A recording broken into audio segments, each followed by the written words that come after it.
90 দশকের ঢাকা শহরের আন্ডারওয়ার্ল্ডের গল্প নিয়ে ঢালিউডে আসছে নতুন cinema Prince once upon A time in Dhaka, যেখানে মুখ্য ভূমিকায় অভিনয় করেছেন মেগাস্টার শাকিব খান। নির্মাতা আবু হায়াত মাহমুদ এর সিনেমায় গল্পে থাকবে ক্রাইম, লাভ, অ্যাকশন আর ইমোশনের কম্বিনেশন। দর্শকের প্রতীক্ষিত এই ছবির এবার প্রথম পোস্টার উন্মোচন হলো, যা বেশ ঝড় তুলেছে দেশের সিনেপ্রেমী ভক্তদের মনে।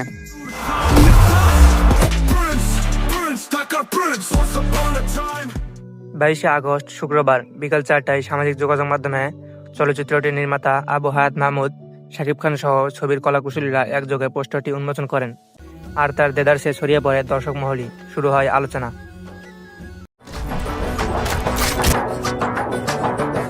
নির্মাতা আবু হায়াত মাহমুদ তার ফেসবুক পেজে পোস্টারটি শেয়ার করে লিখেছেন, প্রথম চলচ্চিত্র অনেকটা প্রথম সন্তানের মতন।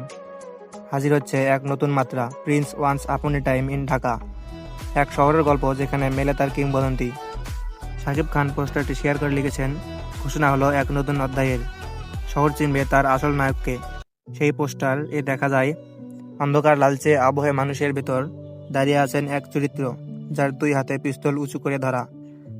চারপাশে লেখা আছে ঢাকার বিভিন্ন এলাকার নাম, উত্তরা, গাবতলী, মোহাম্মদপুর ইত্যাদি। নিচে বড় করে লেখা মেগাস্টার শাকিব খান, প্রিন্স একদা একসময় ঢাকাতে। শোনা যাচ্ছে সিনেমাটির প্রি প্রোডাকশনের কাজ চলছে, আর আগামী নভেম্বর থেকে শুরু হবে শুটিং। আর সিনেমাটিতে শাকিব খানের বিপরীতে অভিনয় করবেন 3 জন নায়িকা, যদিও তাদের নাম এখনো চূড়ান্ত হয়নি। দর্শক, এরকম আরো আপডেট পেতে আমাদের চ্যানেলটি সাবস্ক্রাইব করে আমাদের সাথেই থাকুন। চোখে বজ্র হাতে তলোয়ারের ঝড়, শত্রু কাঁপে পথে সরে, নাম শুনলেই করে ভয়।